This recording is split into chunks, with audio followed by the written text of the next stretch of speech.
Dream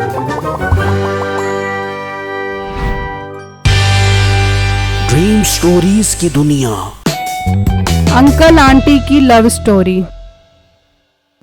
पुराने वक्तों की बात है, किसी गांव में सेना ठाकुर नाम का एक बुजुर्ग रहता था, जिसका एक बेटा था। उसका नाम मीठा था। मीठा अपनी बीवी नसीबो कैंची के साथ रहता था। मीठा कोई काम नहीं करता था, इसलिए घर की जिम्मेदारी उसके बाप के कंधों पर थी। सेना ठाकुर बूढ़ा होने की वजह से कुछ नहीं कर पाता था, इसलिए पेंशन से आए पैसों से अपने घर का दाना पानी चलाता था। अरे बहू रानी, सुनती हो? जरा मेरे कपड़े तो इस्त्री कर दो। आज दिल बहुत उदास हो रहा है, जरा बाहर घूम फिर के आ जाओ। सुन ले, क्या कह रहा तेरा अब्बा? कपड़े इस्त्री कर दो? पता नहीं तेरा अब्बा इस उम्र में कपड़े पहन के बाहर जाके कौन सी शौकिया मारेगा। तू मुझे क्यों सुनाती रहती है? जाकर अब्बा जान से बात कर। जो बात होती है तू मेरे ऊपर डाल देती है। नहीं, तुझे ना सुना दूंगी तो और किसको सुना दूंगी? मेरी तो कोई बात ना सुने, तंग आ गई हूँ मैं ऐसी जिंदगी से। अच्छा ज्यादा रो मत। ये बता, खाने में क्या पका है? क्या पका है? क्या मतलब? तेरा अब्बा जो लेके आवेगा वही पका दूंगी ना। क्या लेकर आए हैं अब्बू जान? वही रोज की तरह काले रंग के बैंगन लेके आया है। तो बैंगन काले ही रंग के होते हैं, और क्या मेरा अब्बा तेरे लिए नीले रंग के बैंगन बनाना शुरू कर दे? काले रंग के बैंगन का कोई मसला नहीं है। मसला ये है कि एक काले ऊपर से गली सड़ी सब्जियां खिला खिला के तेरा बाप हमको मारेगा। क्या गले सड़े बैंगन? मैं अभी जाकर अब्बा से पूछता हूँ। फिर मीठा अपने बाप के पास आता है। अब्बा, ये मैं क्या सुन रहा हूँ? क्या तू रोज काले रंग के गले सड़े बैंगन लेकर आ जाता है? अरे नहीं बेटा, मैं तो बिल्कुल ताजा सब्जियाँ लेकर आता हूँ। तो फिर वो गले सड़े बैंगन क्यों निकलते हैं? अरे बेटा, इसमें मेरा क्या कसूर है? तेरी बेगम की शक्ल ही ऐसी है, उसे देखकर सड़ गई होंगी।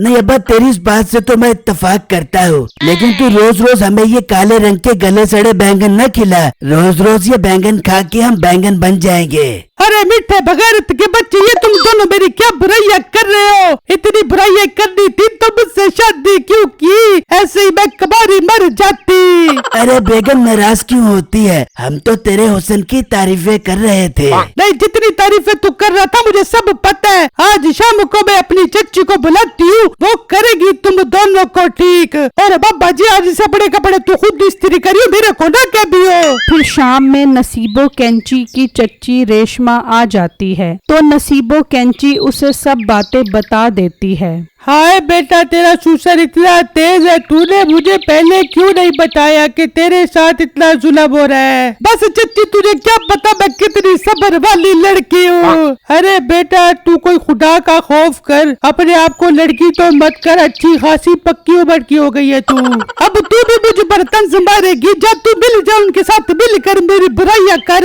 अरे नहीं मेरी प्यारी बेटी, तू अब फिक्र ना करी। मैं ऐसा सबक सिखाऊंगी तेरे सुसर को कि वो गम से खुशड़ बुशड़ हो जाएगा। अरे चच्ची, दिल ही खुश कर दिया तुमने ये बात करके। ऐसा सबक सिखाओगी उस बाबे को, उसके दादा पर दादा याद आ जाबे। नहीं, तू फिक्र मत कर, बस देखती जा मेरा कमाल। फिर रेशमा सेना ठाकुर के पास आती है, तो उस वक्त वो बैठे होते हैं। सलाम वालेकुम भाईजान, कैसे हो आप? वालेकुम अस्सलाम। आप कौन है? मैंने आपको पहचाना नहीं। भाई साहब, आपने मुझे पहचाना नहीं? मैं नसीबो कैंची की चच्ची रेशमा हूँ। अभी धड़कता इलाके से आई हूँ, सोचा नसीबो कैंची से मिलाऊं, काफी टाइम हो गया ना। अच्छा किया जो आप आ गई। अच्छा टाइम पास होगा आपके साथ। जी, जरा बाजार से 1 किलो गाजर तो लेते आए, आज आपको गाजर का हलवा बनाकर खिलाऊंगी मैं। अरे वाह, आपने तो मेरा दिल खुश कर दिया। बहुत टाइम हो गया है गाजर का हलवा खाए हुए। मैं अभी जाकर लेकर आता हूँ।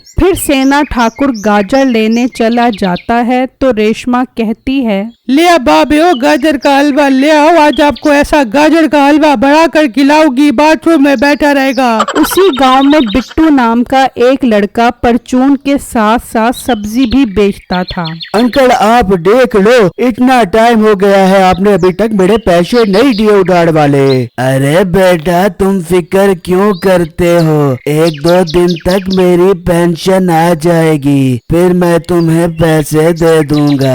अंकल ये तो बहुत ज्यादती कर रहे हो आप मेरे साथ, मैं तो ताजी करके खाने वाला इंसान हूँ, आप इतना लंबा लंबा उधार करोगे तो हमारी बात नहीं बढ़ेगी। अच्छा बेटा तुम परेशान मत हो, मैं 1-2 दिन तक तुम्हारे पैसे दे दूंगा, अब तुम मुझे जल्दी से 1 किलो गाजरे दे दो।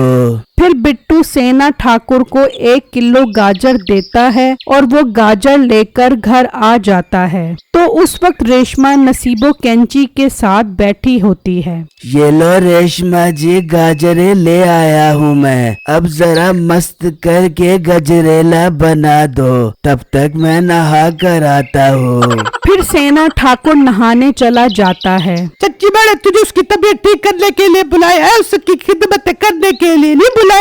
अरे नसीबो तू फिक्र क्यों करती है, बस देखती जा मेरा कमाल, इस बाबे से एक एक चीज का बदला लूंगी, गजरेले में ऐसी दवा मिलाऊंगी कि ये बाबा बाथरूम में पू पू करके भागता फिरेगा।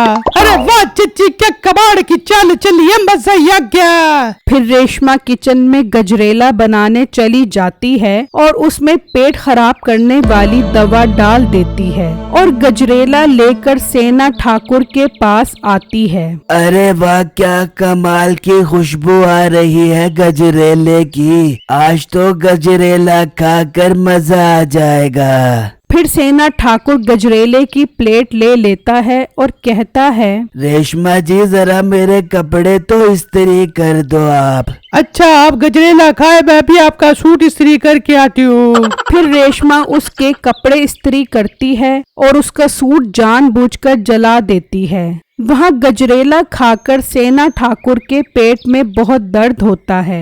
ये मेरे पेट को क्या हो गया है, ये मेरे पेट में गड़बड़ क्यों हो रही है। सेना ठाकुर जल्दी से वॉशरूम में भाग जाता है और नसीबो कैंची और रेशमा बहुत खुश होते हैं। अरे चिच्ची तेरा शैतानी दिमाग क्या कमाल की चाल चले, मजा ही आ गया। फिर रेशमा जला हुआ सूट ठाकुर के कमरे में लटकाकर चली जाती है और दोनों बाहर जाकर खूब हंसते हैं। जब सेना ठाकुर बाहर आता है तो अपना जला हुआ सूट देखकर हैरान रह जाता है और रेशमा की चालाकी को समझ जाता है।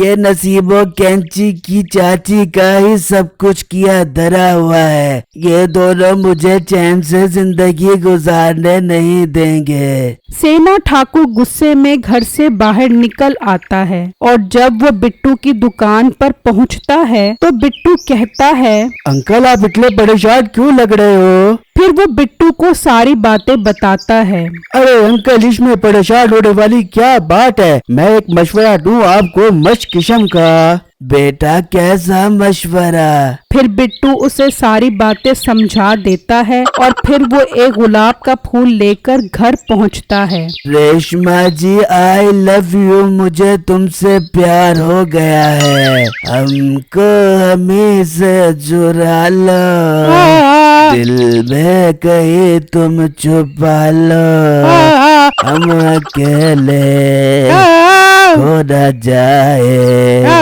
दूर तुमसे हो न जाए, पास आओ गले से लगा लो। क्या आप सच कह रहे हो, आप मुझसे प्यार करते हो, मुझसे शादी करोगे। हाँ मैं सच कह रहा हूँ, मैं तुमसे प्यार करता हूँ, मैं तुमसे शादी करूँगा। अरे चच्ची, ये मैंने तुझे किस काम के लिए बुलाया था? ये तू किस काम में लग गई है? नहीं अब्बा, तुझे शर्म नहीं आती? इस उम्र में इश्क मशूकियाँ करता है। और नसीबो, तू जरा तभी से बात कर। अब ये तेरा ससुर बाद में है, पहले मेरा होने वाला शोर है। जा इनके लिए कोई अच्छा सा खाना बना करा। ना बड़ा बूगी में खाना, बिल्कुल ना बड़ा बूगी में खाना। तो फिर दोनों निकलो हमारे घर से अभी के अभी। चल मीठे, अपनी बीवी को उठा और मेरे घर से निकल। अब मुझे मेरी खिदमत करने वाली मिल गई है। नहीं अब्बा, ऐसा लग कर भी मैं बड़ा किया तू खाना तेरे लिए। चल मिठे, चल मेरे साथ मिल के काम करवा। हाँ, अच्छा मजेदार खाना बनाई मेरे होने वाले शोर के लिए। फिर मीठा और नसीबो कैंची खाना बनाने चले जाते हैं। और बुला अपनी चच्ची को, उसने मेरे अब्बे को काबू कर लिया है। बेटा, मुझे क्या पता था कि मेरी चच्ची आस्तीने का सांप निकलेगी। अब मैं क्या करूँगी? ज्यादा बातें न कर, चुप करके खाना पका। अब मीठा और उसकी बीवी खुद ही अपने जाल में फंस गए। मैं आप सबकी बहुत ज्यादा शुक्रगुजार हूँ जो आप सबने मुझे स्टोरीज बनाने का हौसला दिया और मेरे काम को अप्रिशिएट किया। मुझे कमेंट बॉक्स में जरूर बताइएगा कि आपको मेरी स्टोरी कैसी लगी। शुक्रिया।